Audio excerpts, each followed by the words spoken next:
Hello, friends. So I understand that we had some problems with the sound during the Hump Day Happy Hour show, which means that you missed my whole little rap about the Fool. So in case you could not, there we go. Okay, in case you could not hear me talk about the Fool, April Fool's Day.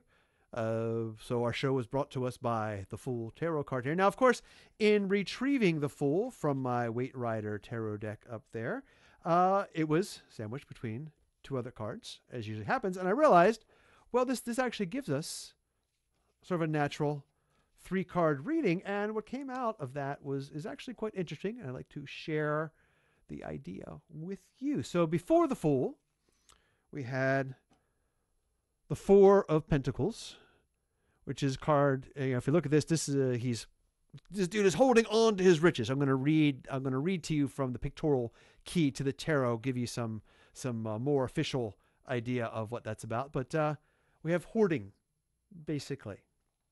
Then we have the Fool. Then we have the Three of Wands, which is a merchant prince, as the pictorial key puts it there, but is looking to help.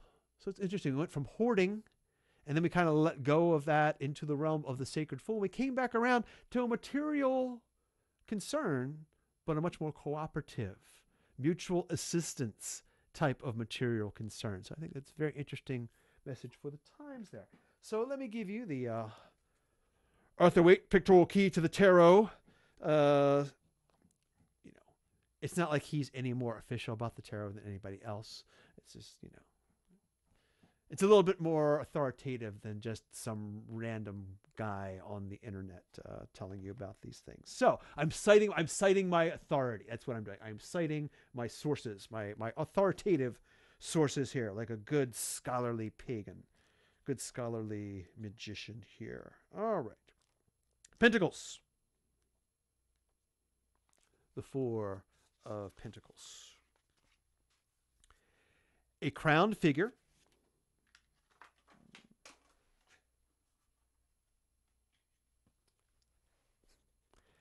A crowned figure, holding a pentacle over his crown, clasps another with hands and arms. Two pentacles are under his feet. He holds to that which he has. Divinatory meanings. The surety of possessions, cleaving to that which one has. Gift, legacy, inheritance. Then, the Fool. This is the sacred Fool. This is the Fool on the hill. This is Emperor Norton. This is the Seeker. This is not the person being foolish, coming up to you in line on the line in the grocery store and breathing on you and not maintaining social distance, right? Yeah, this is the Fool, the sacred Fool. It's here somewhere. Where are you? There we go. Okay.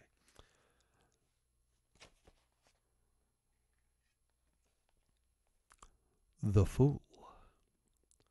With light step, as if earth and its trammels had little power to restrain him, a young man in gorgeous vestments pauses at the brink of a precipice among the great heights of the world. He surveys the blue distance before him, its expanse of sky, rather than the prospect below. His act of eager walking is still indicated, though he is stationary at the given moment. His dog is still bounding. The edge which opens on the depths below has no terror. It is as if angels were waiting to uphold him if it came about that he leaped from the height.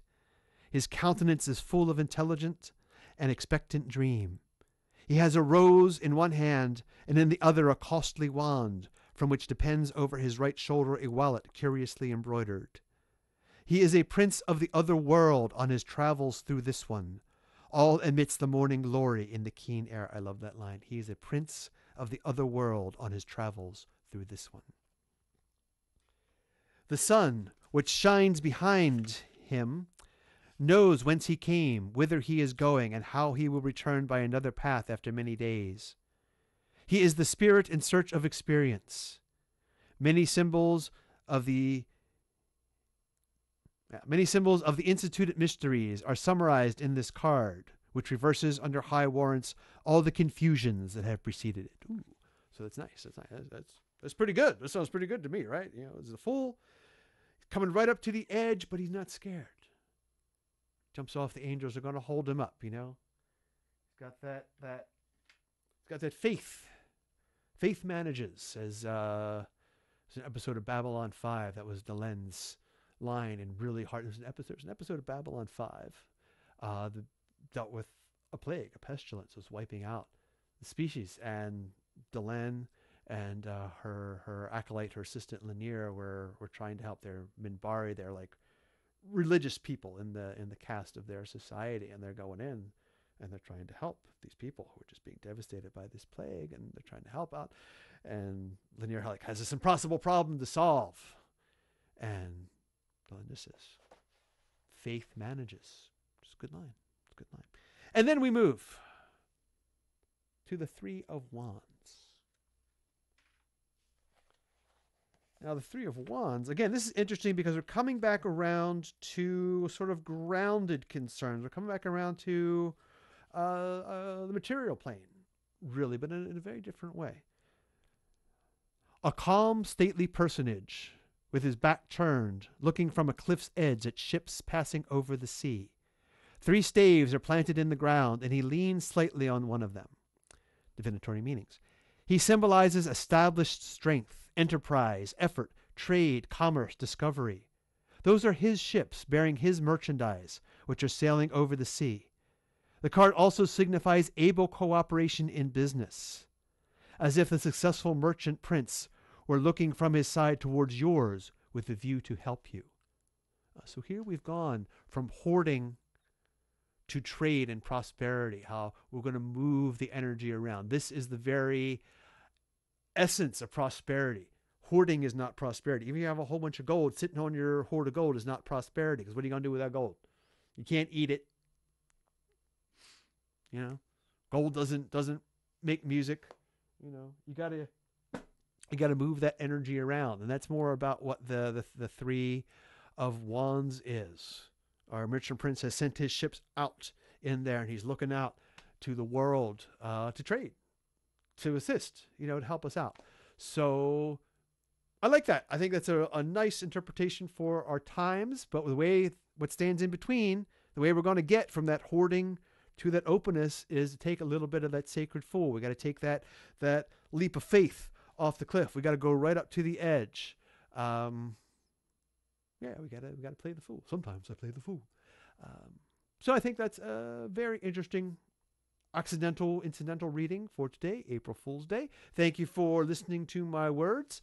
We'll continue to broadcast from the secret headquarters here over the interwebs in the days to come. I think we're going to have time for lots of content, so I hope we can interest and amuse you. Take care, my friends. Keep your physical distance from each other, but don't keep your emotional distance.